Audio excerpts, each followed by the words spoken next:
And if I ever had anything interesting enough happen that they were like, could you write a book about being mayor? You know, the title I had in mind was Exit 19. After our exit off of 94. Okay. Because I really see that as one of the most focal points of our city that we're trying to build, you know, off of. If I was the mayor of Portage, I would flex on everybody that I ever talked to about them. I'm just saying the movie theater. You have the best movie theater. None of them can say that. None of them could say that. Who can say they have a better movie theater in Portage right now? It is incredible, no one. That movie theater. And imagine. People ask me if I play an instrument. No, I can't sing in tune. I never try to prove it. Don't worry. So nothing. You'd have played anything. No, but I mean, to me, it was kind of a I matter. thought for sure, too. I'm sitting here in my mind, I'm like, man, this dude probably plays a bunch of them, too. So you work with other mayors? Oh, man, yeah. Like, you guys have like a chat where you like share memes and stuff? That would be an awesome thing. We don't have that yet. So cool, man. Oh, hey, oh, hey, oh. You are now tuned in to the best roofing podcast in the world, the Roof Trollz. Roof Trollz, baby, we are back.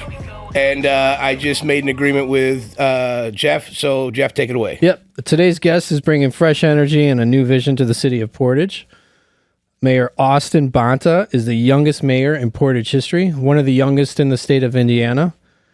And since taking office, he's been focused on economic growth, revitalizing infrastructure, and making Portage a place where young families and businesses want to plant roots. Beyond the policies and plans, Mayor Bonta represents a new generation of leadership, one that community-driven, future-focused, and someone who's not afraid to shake things up. Mayor Bonta. Hey, well, thank you so much. Welcome to Roof Trollz. Thank you for that great introduction, and I'm happy to be here with you guys. I think this is only my second time on like a real, podcast with this kind of setup. So when I got the opportunity to be here with you guys, I was very excited for it, and I love what you guys do. So you're a young guy. What motivated you to run as mayor at such a young age? So I started out as a teacher in the Portage schools. I taught special education for grades kindergarten through 5th grade, and I did that for 6 years. And at some point, when I was in my 20s, they wanted to have there was a desire to have a teacher on the city's plan commission, which if you know like cities, that's the commission that reviews site plans. They do the initial public hearing and recommendations for zoning changes. Basically anything that gets like approved by the city from a building or structural standpoint goes through the plan commission. Now, I've got a good friend who was involved in politics for a long time who said in a city, a plan commission member often actually knows more than a lot of the city council people in terms of what's happening in the city, because they see so much of that approval process of what's coming, not coming, what gets delayed, what gets approved. All that said and done, it sounds a little crazy, but within 6 years, I was the second most senior member of the Plan Commission. There was a lot of turnover during the period where we had 3 mayors in a very short time.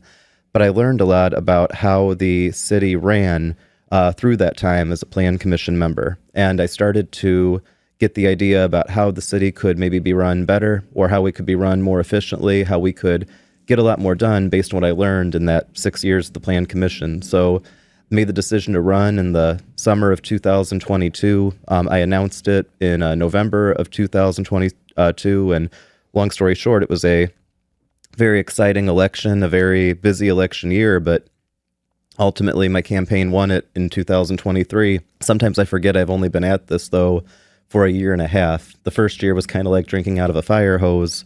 We're starting to have, I don't know if there's ever a normal day as the Portage mayor, but there's kind of a sense of not, how do I put it? You get a little bit used to the role. And I think that I'm a lot more comfortable in the role now than initially when I was in and that fire hose drinking was going on. So did you have to run this by anyone that I'm running for mayor? Did somebody suggest it? Or did you were just like, you know what, I'm going to take the reins and start this process? And there were people who, along the time that I was a Plan Commission member, kind of had the idea that I was going to either be a good mayor one day or encourage me to consider running in the future. The decision to run as early as I did in 2023, that really came about by seeing opportunities that I felt like the city had, opportunities that I felt like we have in terms of what's going on in Northwest Indiana right now. And I remember telling my wife, Meg, I was saying, I feel like if I don't run this year, the upcoming year at the time, 2023, I feel like there are opportunities we have to get some things done right that we might miss. And really, Meg was the only person I needed to run it by. She and I are a partnership. We're also business partners with the music school that we own and run together. She's a professional violinist. She actually has played at Carnegie Hall. I mean, she's incredible with what she does. And so for me and her making that decision that we were comfortable as a family to go through that campaign, that was really the approval I needed, so to speak. And then we took off from there. Professional violinist. And you guys own a music something together? So we started Soundtide Music School back in 2016 in Portage. Meg's a professional violinist. She's actually the soloist for the Diocese of Gary. So if you've ever been to the cathedral in Gary, if they've got like a special like event or a mass, she's the main like violinist that'll do some of that special stuff. She went to Carnegie Hall in the spring, well, it was really more the late winter of 2023, and she actually played this piece. It was called the Mystery Sonatas or the Rosary Sonatas, and that's a piece from the 1600s written by a guy named Bieber, no relation to Justin. Right. But it was such a big deal at the time because if you're familiar with the Rosary, in like the Catholic faith, this guy Bieber, he wrote a sonata for every mystery of the Rosary at the time, but it was considered unplayable by most violinists, and the reason for that was it was done before there was standardized tuning. It was actually called a scordatura. And the general idea was that to actually play a full concert of this piece, you'd have to have 14 different violins. But what Meg proved is with the way they do the modern-day Guarneri, you're able to play it with just 2 violins. So that was kind of a really big deal for her. So she had to make a switch in the middle of Carnegie Hall with 2 different violins. Yeah, we had one, and then we had another. And there was actually 2 backups because we had to make sure that if something went wrong, because this particular piece, it's kind of incredible because you have to tune it to what it was tuned for the time. There's literally a point in it where you take the strings and you remake them in the shape of a cross to get the sound that's needed. So it was a very cool concert to be at, and I got to tell you, it was a big year for us because most people who are running for mayor of a big city, at least a big city for Northwest Indiana, usually the idea of, by the way, we're going to take a break in the middle of the campaign to fly to New York because my wife has to play at Carnegie Hall, that was something that, looking back, maybe seemed a little bold. Right. But at the same time, we support each other's dreams. I was so excited for her. So there was a week where we went to New York, we played, we came back, and then I went back to knocking on doors and running for mayor. How long was the campaign? So real quick, though, to go back to that, were you active on Facebook at the time that was going on? Like, at the time you were running on for mayor, like, did you have a following? Like, during the Carnegie Hall situation, I guess. Yeah, so I had a Facebook following that was already, pretty strong. So for different reasons, I had made a Facebook page, the Austin Bonta Facebook page, all the way back in 2020. And that actually had to do with my involvement with the Republican Party of Porter County. So if you remember 2020, everything was online, especially when that was so much of if people were running for office, you didn't really have the ability to go door to door during the pandemic, especially in the primary season. So myself and a couple of friends who were involved in local politics, we created this thing called a GOP Live.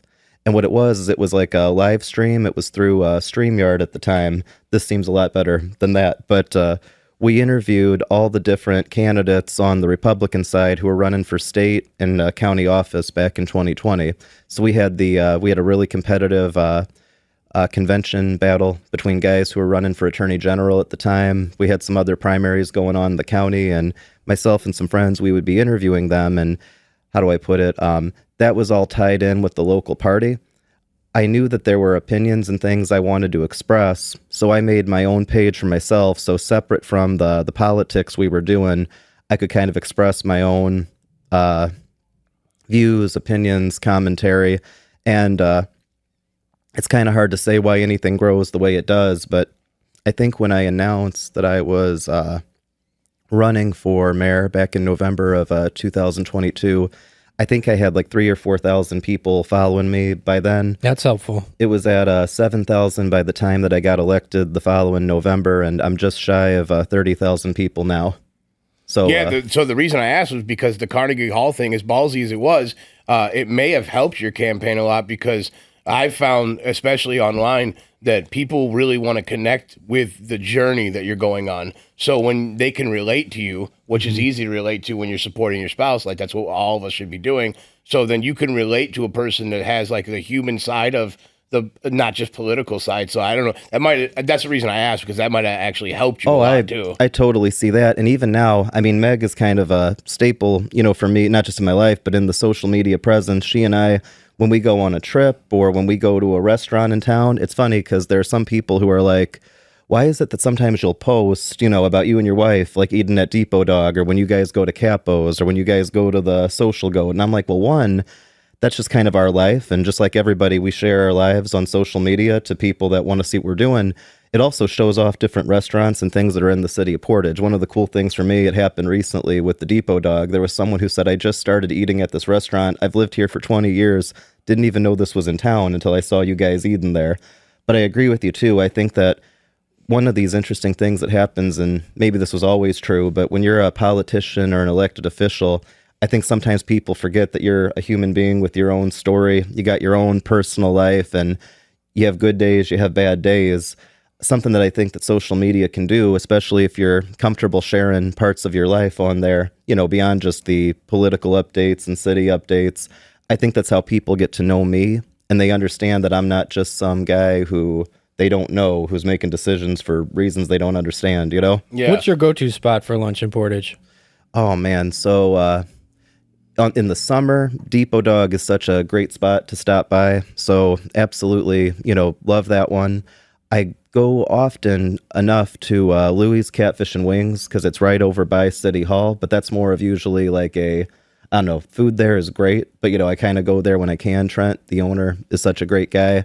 And then really, if I'm like up late or if we've got a meeting that's going late, I mean, Bam Pizza is a place that we call, quite a bit. Yeah. They basically know it's me when I call, which is pretty neat, Yeah. I was going to ask you, like, if I was the mayor of Portage, I would flex on everybody that I ever talked to about them. I'm just saying the movie theater. You have the best movie theater. None of them can say that. None of them can say that. Who can say they have a better movie theater in Portage right now? Incredible. No one. That movie theater. And Imagine theaters. Imagine the best theater. That's what we got in Portage. Mm-hmm. That's where it's at. Hands down, yeah. Aren't they like a group though? Don't they have somewhere else They have in the quite country? a few. They have but quite not a few local, right? locations. Like no, dude, nothing. St. Louis, maybe. Nothing compares to that in this area. I know people from Illinois who come here for that. People from Michigan come here for that. If we're gonna rent out the theater, that's where we got to. You go. have to. We're gonna You do have it. to. Which movie do we do next? Or I don't know if we could Star throw back Wars? classics and stuff like that. no, would be great. Yeah, no. I mean, if we're gonna rent out the theater for employees or whatever, we'll invite Austin and his wife. and yeah. the I'd next love Star to be Wars there with you movie, I guys. think. And imagine, you've been there before then? Oh, yeah. yeah. I mean, for me, it was like so This guy cool. goes every Friday. I literally go think. 3 times a month. No joke. Yeah. I know that there was because the previous company that had the movie theater in Portage, and I say had, not owned. 'cause IMAX? Yeah, they were renting it from the owner. I think the company that owns the movie theater itself is in Texas.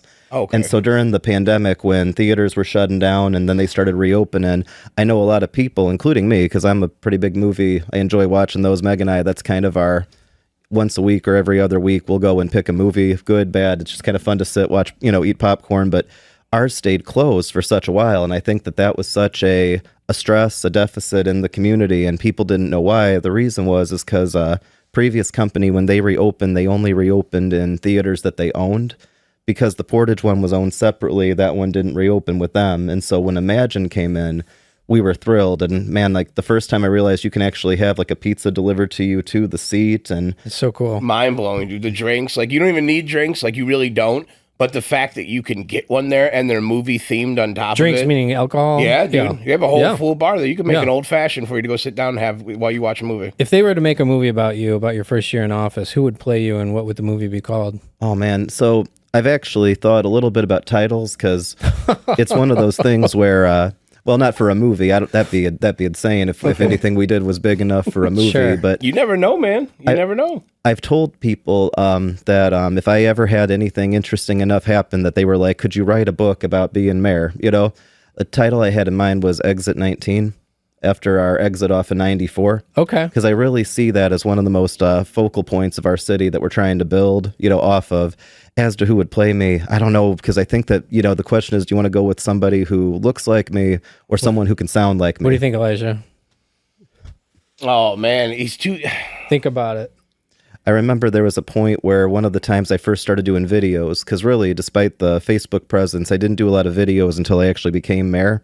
And there was someone who seemed like a really nice guy. He said he voted for me, liked what I was doing, but the first time he heard me speaking on a video, I'll never forget how he said it. He goes, "I'm not saying I ever actually thought about what Austin Bonta sounds like, but now that I've heard him, this isn't what I thought he sounded like." Okay. So I thought that was kind of interesting with whatever people expect you to sound like was kind of funny for me. So you're a Portage native. You went to Nativity of Our Savior School, graduated from Andrean High School. Yeah. You went to college. You bring your family here to start your career. Was that in like around 2016 when you built that business? Yeah. So graduated Andrean in 2009. That's where I met my wife, Meg. She grew up in Munster. And we dated through high school. She went to Valparaiso University. I went to DePaul University down in Greencastle. And the thing about us is that we were going to get married like immediately after we graduated college. That was just a given for us. So you were at different schools. So. Yeah, we were Not too far though. Greencastle. What is that? You're talking about by Indy, right? Yeah, it's about 2.5 hour drive. hours. So I'm guessing she was in a school of music. She was actually on a full ride at Valparaiso for science, but then she still minored in music. Wow. Meg actually taught And you did education? My story is odder than that. So I went to DePaul University and I majored in creative writing.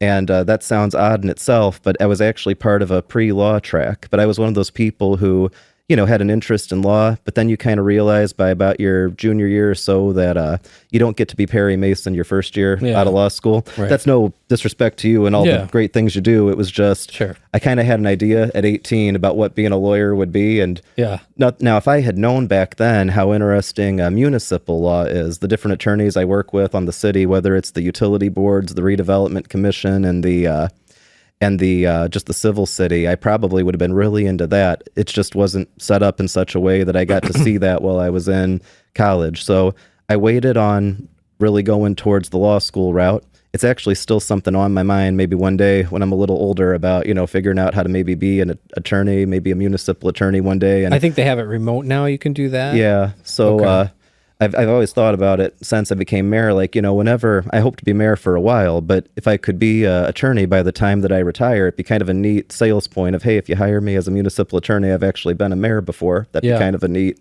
way to look at it. So Meg and I, we had basically set up, we knew that we were going to get married literally like a month after we graduated. So that summer that we got married, I took a job as the maintenance guy at the church, Nativity, and worked that for a summer. And there was a point where I said, I know that I need a different job, than this to really get a career going. And I said, I had kind of a deadline and I had started interviewing around. And one of the opportunities was to be a special education teacher at Central Elementary School in Portage. And what was explained to me is that I could be hired under a emergency permit and I would be able to continue being a teacher by taking classes at a grad school to be able to become a full, real teacher, And that actually was a 4-year process. I'm going to IUN for grad school and ended up becoming a licensed teacher in the state of Indiana in the process. So then around 2016, that was the point where Meg had been, she started teaching right away biology at Andrean. And by 2015, she was the head of the biology department at Andrean High School.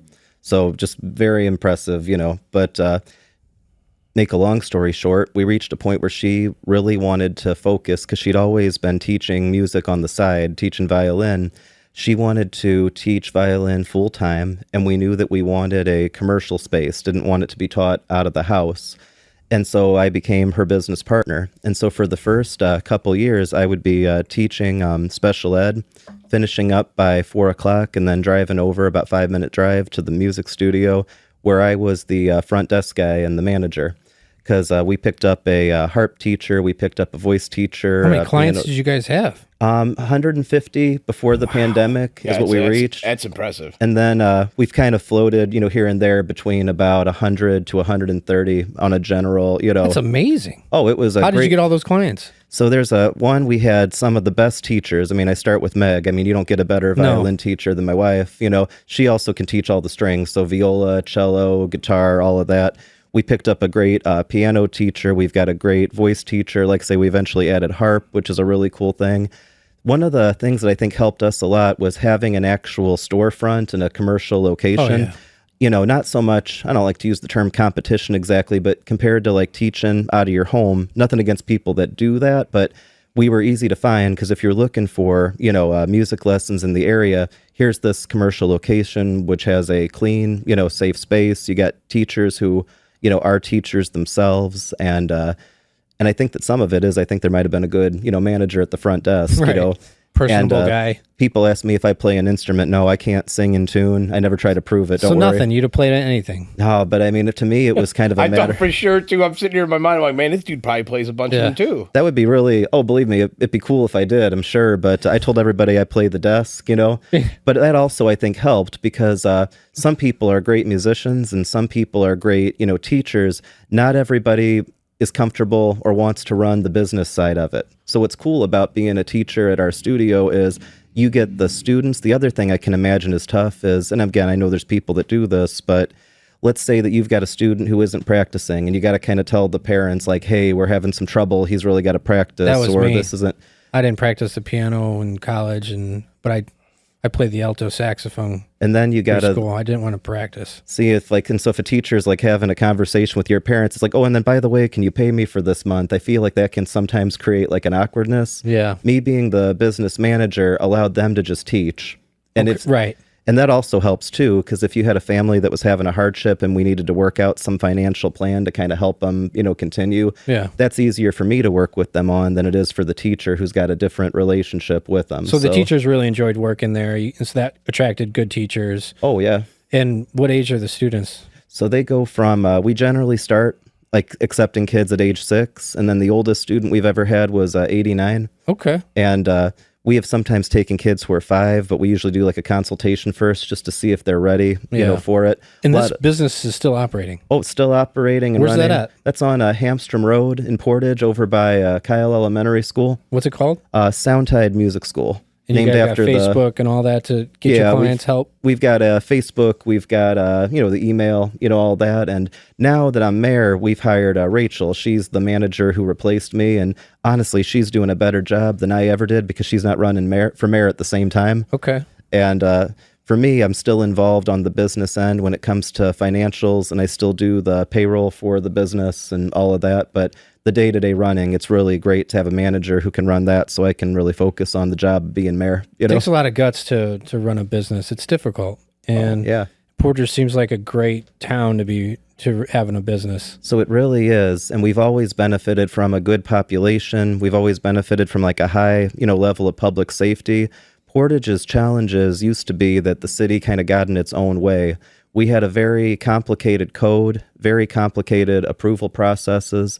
To give you an idea, when I opened my business, I could not paint my own walls.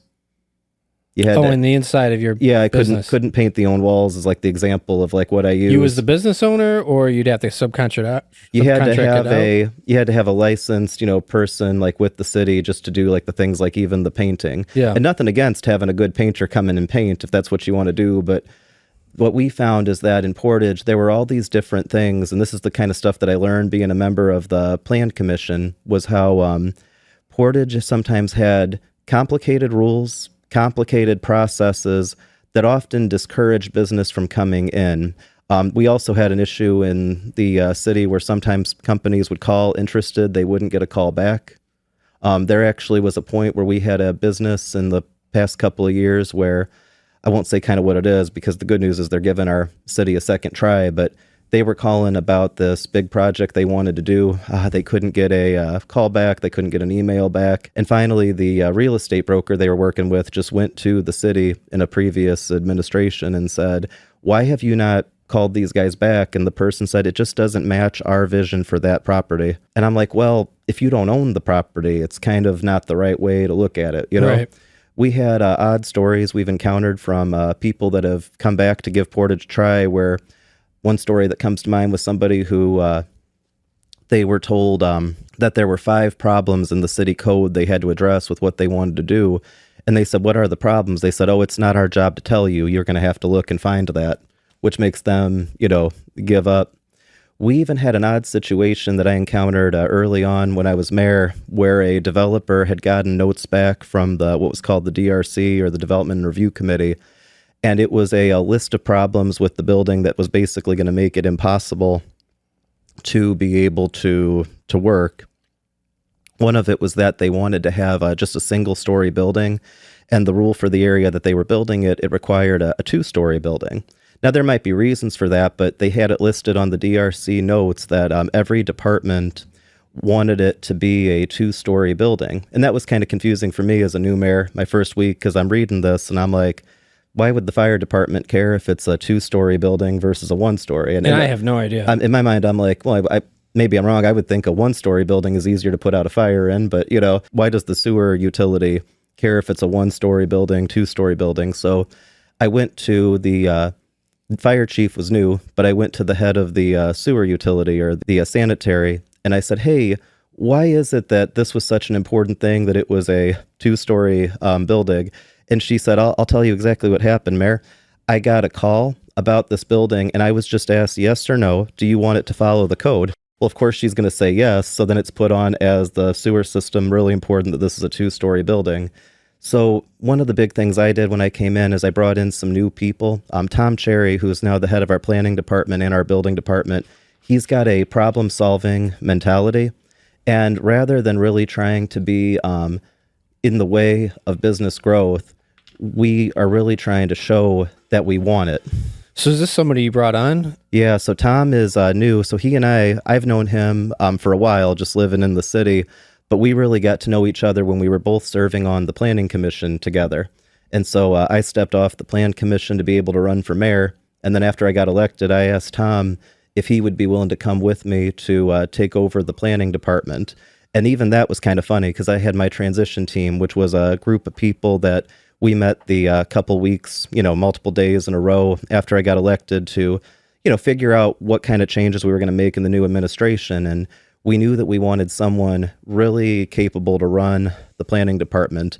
And we kept using the term, we really need somebody like Tom Cherry. And that kept becoming our thing. And then finally someone said, has anybody actually asked Tom Cherry if he would be willing to do this? And in my mind, I'm like, oh, he's got such a good job. I don't know if he'd want to come over. Yeah. He talked about it with me and he thought about it over. He prayed on it and he said, yeah, I'd love to come with you. So then he stepped off the plan commission and came over to be our head of planning. So you got all this red tape and then just in 2023, you're elected. And in that short amount of time, you've been able to make changes. So we've made a lot of changes so far already. Just returning phone calls of businesses that want to be here. So step one is often, returning phone calls and returning emails.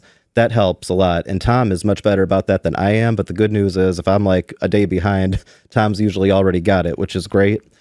We've also approached it from a solution-driven mindset. So if you come in and somebody's like, here's what we want to do. Well, okay, let's look at what you want to do. Does it match, the city code? If it does, that's great. If it doesn't, then we got to assess, is there a good reason or is there something that can be done to either help you find another solution or is there a way to be able to apply for a variance? And then sometimes we still got to be kind of firm. It's kind of funny. One of the big things that I was big on is we had a new neighborhood that was coming into the city. It got approved, previously. And they thought that they found essentially they thought that when they read the code, they thought they could do all asphalt driveways. And nothing against any individual person who wants an asphalt driveway. There's a way to do that. But when you've got a new neighborhood coming in with everything's concrete. Yeah, you want it to be concrete. And so we had the situation where we had to hold firm on that, like, hey, you guys can't do that. They had already built 10 homes with the concrete, the asphalt driveways. Oh, okay. And they're like, no, your code says that. We showed the other part. But then I also acknowledged, when you read it, so the way it works in Portage, and this might be overkill with how it works, but we've got a code that on one side, it listed all the different things a driveway can be made of. But then separately, we've got a rule that every new neighborhood has to have concrete sidewalks.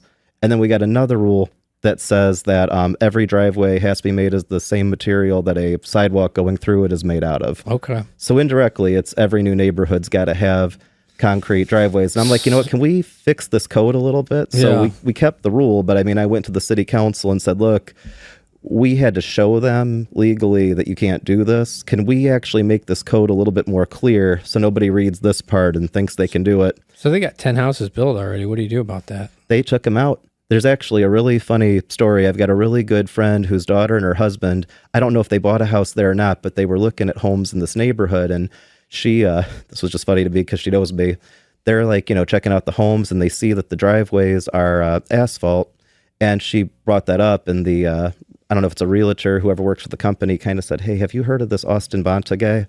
And she's like, yeah. And her husband's like, yeah. She's like, he's making us change these. And actually, they had their ribbon cutting ceremony. And when the ribbon cutting ceremony happened, you could see the truck with all the asphalt in the back taking that out. So Elijah, you grew up with an asphalt driveway? Come on, man. I didn't even have a driveway. I grew up in a trailer park. My mom parked on grass. I had an asphalt driveway. We played basketball in the driveway. And Oh, you had a basketball hoop too? well, yeah. Jeff, well, he loves to brag about his childhood. Jeff had it good. So I'll tell you a story From Munster, about too, like your wife. Oh, it's a great spot. Yeah. And I'll tell you a story about a time that we solved a problem pretty quick, because this was kind of an amazing one for me, but it also shows you about how you don't just solve problems, but project that you want them solved, is how when Big B Coffee was trying to open in Portage, they had already started their process. You know where they're from originally? Michigan area? Yeah, that's where I learned about Big B. Beaners previously, and now they changed it to Big B. So I had met Carrie and Jessica, who are the two just nicest people like in the world, and I had kind of already known them because they'd been working on what they needed to do. These are the owners of Big B, or what? The Portage Big B franchise. Okay. And they had their stuff. They were working on getting that set up. And then it was, I think it was still January. It might have been February of 2024.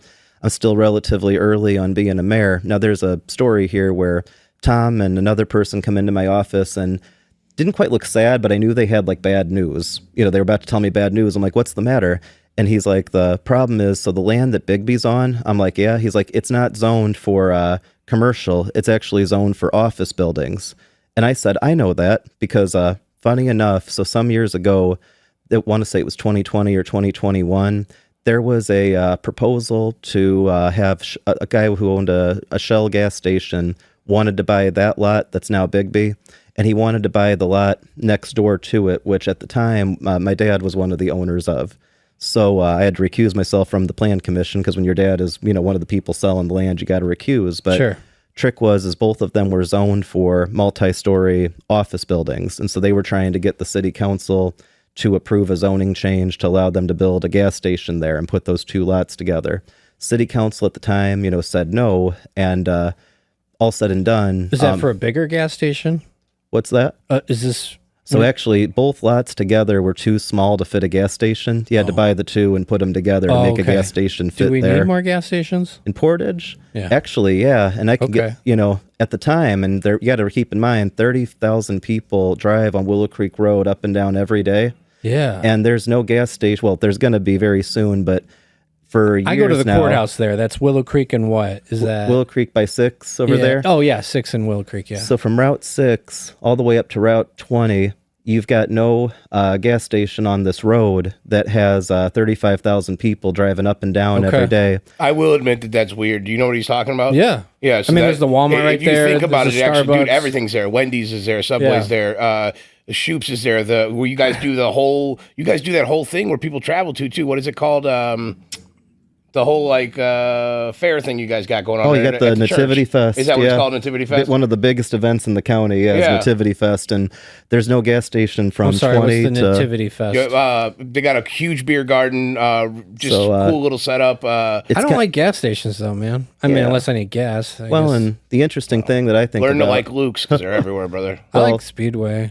So I think about how. I'll tell the story and I'll jump to that. So it was back in 2020. They had this deal to put these two properties together, and the city council at the time said, "Nah, we're good on that. Office buildings. We can't build a gas station. Got to be multi-story office buildings." And so I'm like, "Oh, so we don't want your money. We'll wait for the next guy to bring in an office building." Sure, and I didn't see that coming, but that was the zoning. And so all that said and done, I remembered that, and I figured that Big B trying to come to Portage, I figured they knew that, and they were trying to, get that zoning change, and that was going to be coming up. So Tom said, no, because I'm like, I know that. Is there a problem? He said, yeah, they actually got all their stuff approved with the city prior to 2024, but there was a glitch in the GIS that said that it was already zoned for what they needed to be. Same with the property that was next door that used to be, my dad was an owner on that, and that was surprising to me. I actually called my dad and said, hey, do you know if the zoning on your property ever changed? He's like, it sure hasn't. It was a legit glitch on GIS, and the guy who would have known had retired about a year and a half before. That's Kurt, and I knew Kurt very well. He used to work for the planning department, and I'm like, how did anybody catch this? And Tom's like, Kurt called in and said, that's not zoned for what they're trying to do. And I'm like, oh, shoot. So I had two questions. And because we had the contractor that Bigby had, he had tried to do business in Portage before, and it had been a very frustrating experience for him. And to put it really simply, he loved the people who were doing Bigby. He thought this was a simple enough job. He's like, okay, I'll do it. Now you got this problem. And he's, honestly, I get it. He's like, man, I try Portage again, and this is what happens. And so we had a meeting, and the first question I asked was, is it easier for us to try to get the zoning changed now, or is it easier for us to take a coffee shop use and put it into an office building zoning? Ooh. Because my mind was actually like, is it, and it would have been cool if the answer had been yes, because in my mind I was like... For option two? For option two, because in my mind I'm like, you might have an office building that maybe you want to have a coffee shop in there for all the different, offices and companies that are located in it. But it ended up being the same process either way. We still had to do 2 meetings and go to the city council. So what happened? I want option 2. Did that work out? So option 2 didn't, but option 1, well, either one could have, but because it was the same process, you had to do 2 city council meetings for a zoning change. It was actually a situation where it was just really just transparent above board to just do a straight zoning change. Now, 2 things happened. I initially had said because the city messed up in terms of like not telling you that this wasn't zoned correctly, like for you, we determined that it was best for the city to do some sort of thing where we were going to pay for the legal fees, not a lot, but the legal fees for them to do the zoning change. But then the credit union that was nearby that wanted the Bigby to come in and was actually the one that was selling the property, they offered to pay for that legal fee instead. So they took care of that. And what we did is it takes 2 meetings to do a zoning change. Because of the circumstances, we got it on the agenda for the city council. And then I scheduled a special city council meeting the next week. So rather than waiting a whole month, which could have backed up the whole project, it was already set and covered. And the contractor call said, a special meeting. We got one thing on the agenda. Let's go. And contractor was so impressed. He said, this is the fastest I've ever seen a problem taken care of in Portage. Very cool. And see, this is the challenge. So regardless of what you think about the 2020 gas station deal over at Sunrise and Willow Creek, here's the thing to consider. By the time that somebody went through the entire like approval process, you got to meet with the city, this many times, you got to get your engineering done, you got to do the legal work, all that. By the time it got to the city council in 2020, and then they voted no, that developer had spent about $210,000 in engineering fees, legal fees, architecture fees to be told no. And see, and that's the challenge, is that there's a fraternity in every business, this. Yeah. If word gets around that Portage is expensive to deal with, and then you get people learn to stay away, we had it happen in 2 counts where now we've simplified a lot of our processes. So instead of taking 4 or 5 meetings, some things take 2 or they take 3, in order to get the same things, done. The other thing we did, and this might seem kind of funny because you're thinking, wait, you're raising a fee. How does this help? Portage's engineering fees were actually so low, and they were based on just like 1 or 2 meetings. It was actually where, even though it might take a while, how do I put it?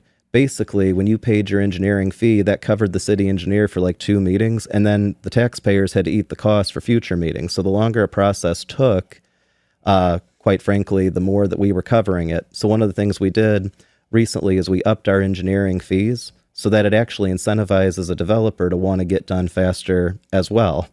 And so that kind of goes hand in hand. But I guess to put it really simply, though, you want to make sure that people don't feel like they're wasting their time. You know, if something's not going to work out, let them know it's probably not going to work out soon enough that they don't spend a bunch of money to get told no. Could you imagine spending $210,000 and just to be told no, like on planning, architecture fees, dude. Legal fees? Yeah, it would be brutal. Yeah, it'd be like, why would anybody want to be doing business there? It'd be like buying a commercial property for 6 figures and then being told you can't renovate the upstairs. Well, yeah, I guess we would know something about that. Yeah. So how my mind works, welcome to my life. So when you said to pick an actor for him for the movie, I was sitting here thinking. Now, this actor's a little bit older now. Okay. But the younger version of him would have nailed you. But I got Sean Hattasey, if you guys don't know who that is. Wow. Oh, wow. A little bit younger. And I mean... Yeah. I could see it. Okay. Who I would have gone with, though, is the kid from Goonies. I forgot his name. the main okay. one, but Yeah. around the Lord of the Rings time, Sure. he could have maybe. What kind of gotten away movie is with this, it. though? Is it drama, comedy? What do we got? I think he slays you the way it goes. Yeah. Yeah. Who's your favorite comedian right now? Who's that?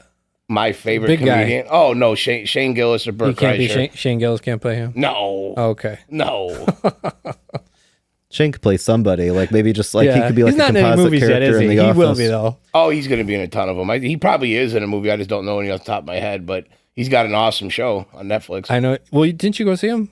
Yeah. Yeah. I want to saw go him in see Chicago Nate Theater. Bargatze in October. You know who that is? I'm familiar, yeah. Yeah, I see him on Facebook. Are you guys going to get anything like that? So that's what I wanted to talk about. So we got, Hammond had, they have the Horseshoe, the venue. Horseshoe. Yeah, I couldn't think of the name. Mm-hmm. And then Gary's got Hard Rock, and now Gary's got a convention center being built there. Mm-hmm. So are you guys, I know that, so this was the first year the Portage got in the mix, and I really liked it because you went out and you set up that whole live music experience and got some of the bigger names from back in the day to come there and play out, which was awesome because I feel like you guys are all competing with each other, and it makes it beautiful because LaPorte had T.I., Akon was in Hammond, Ludacris was in Valpo. You guys had like the Plain White Tees and like a whole bunch of other bands and stuff like that. Oh yeah, Like, we had 3-6 Mafia come through. We had the B96 Mixmasters reunion, which got a whole bunch of people. You had Lit, Plain White Tees.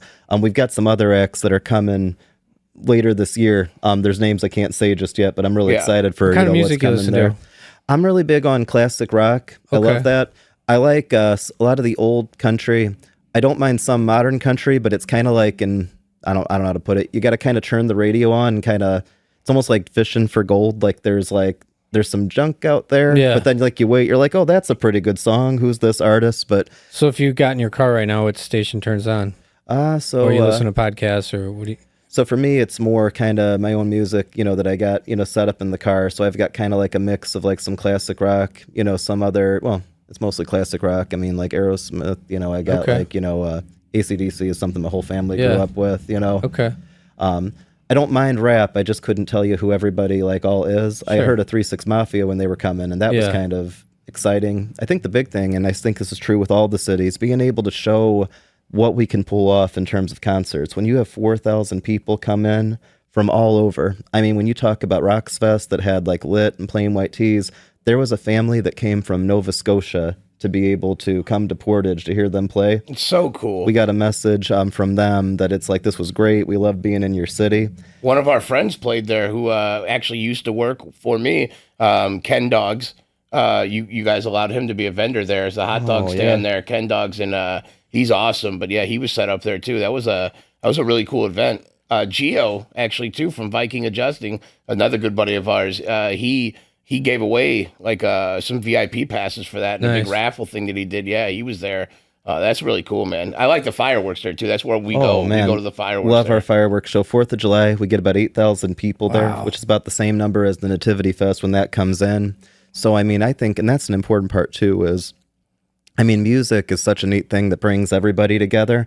But also, if you're talking about community, bringing them together, that's important, I think, for really 2 reasons. So the first one is, and this is an amazing thing about Portage, we have so many people that move into our city.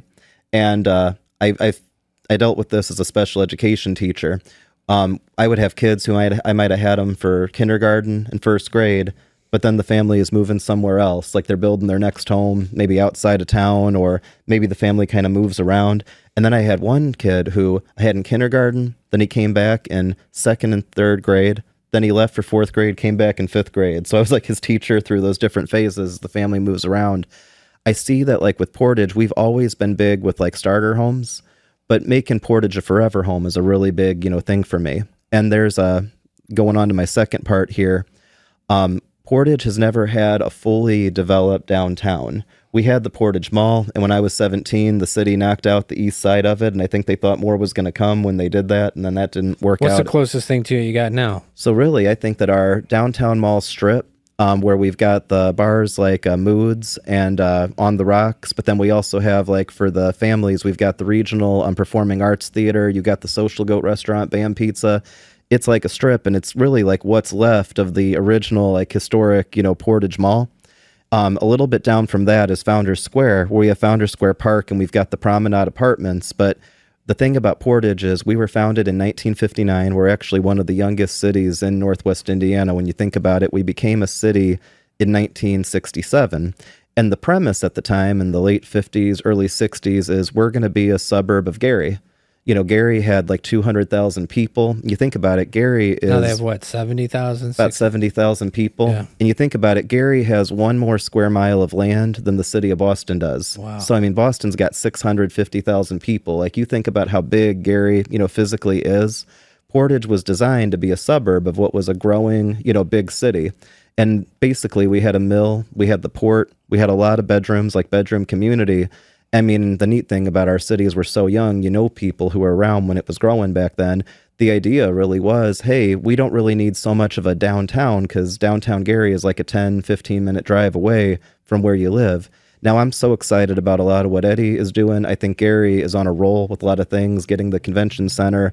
Again, I've got a meeting with Eddie next week I'm really excited about. He and I, we went to D.C. together for the Great Lakes, you know, trip. But so you work with other mayors? Oh, man, yeah. Like you guys have like a chat where you like share memes and stuff? That would be an awesome thing. We don't have that yet. So cool, man. But it was... I mean, you should. I mean, we've had Josh. We should get all the mayors here. That would be a great show. Oh, yeah, dude, that'd be a great show. We'll get Eddie, Josh, Tom. Because you have Austin. a lot of McDermott in you too, which is what I liked about it, like with the whole online presence thing. Because that's who really opened my eyes up to like, oh man, maybe mayors aren't boring. You know, like I'm sorry, but like we look at mayors, doctors, lawyers, like it's just stiff people that you don't. How am I going to have an intellectual conversation with them? I'm not even on their level. But then when you get them on here, you're like, me and him, we were vibing over peanut butter and jelly sandwiches. I'm like, that's the shit. You guys, is he like a mentor to you or anything, or do you throw anything? So McDermott and I, it's really funny. We have never, to my knowledge, met in person. If you've ever had a guy who you, I think in different political views. I mean, you're Republican. I mean, I guess I feel like he and I have this more in leaning common. towards center, but I mean, I think of myself as a little more towards center too, maybe just the other way. But I mean, it's kind of funny, like you say, like I was at Festival of the Lakes on Sunday and I was really excited to be invited. That was the one day that he wasn't there. And I was like, oh, darn it, I just missed him. I'm surprised you missed and it. then I've watched, I'm really good friends with Red Stone on our county council for Porter County. And Red was on Tom's show and he was... That's like the coolest name. I don't even know who that is. Oh, you don't know Red? Oh, if you don't know, you got to have Red Stone on this show. Yeah. He is, first off, he's got the coolest name in the world. All right, send him this episode to I'm going to him send this when to you Red and get him on here. But, you know, McDermott told Red when he was on left of center, he's like, you know, I still haven't met, you know, Austin Bonta. I follow him on Facebook. You ever have a guy that you keep wanting to meet? You're just not quite running into each other. So we're working on that because I've got so much respect for McDermott. I think that he's been doing it over 20 years. What he's done, you talk about a guy who stands up for his city, put his city on the map, a guy who has made just such, I don't want to say like improvement. I don't want that to come off wrong. Like Hammond is such a better place because it has had him for as long as they've had him and the work that he's done. And Republican, Democrat, I don't care at the local level. We're in the trash pickup. We're in the public safety. We're in the pothole fixing business. And, and at the same time, like to your point, I think he connects with the community. He gets out there both on social media. He gets out there in the community. He's got the Mayor's Night Out, which is such an impressive like institution, like tradition they've got in Hammond. So to put it really simply, like I've definitely seen him as someone to follow in terms of how you do it, but we've not yet had the opportunity to meet in person and just talk.